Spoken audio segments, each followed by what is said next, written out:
Sveiki visi, šiandien pusryčiams pasiruošiu. Man labai patinka šitas rudeninis kokteilis ir grožiui, ir medžiagų apykaitai, ir imunitetui su protefu. Mėgstu su moliūgu. Sviestinis labai skanus mūsų moliūgas užaugo.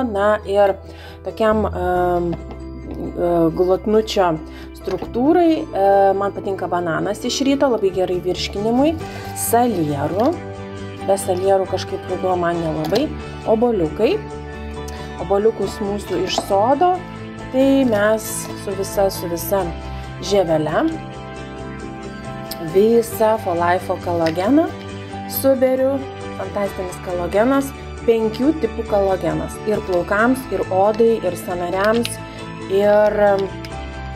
ir visiems struktūroms, tom, kuriams eina grožiui ir sveikatai. Ir aišku, dar su grožiui papildomai mineralais ir vitaminais. Niekaip neįsivaizduoju jau savo kokteilio be ciberžolės, be cinamono. Cinamonas reguliuoja ir cukraus kiekį, labai gerai jį naudoti, ir medžiagų apykaitą. Ir aišku, juodieji pipiriukai.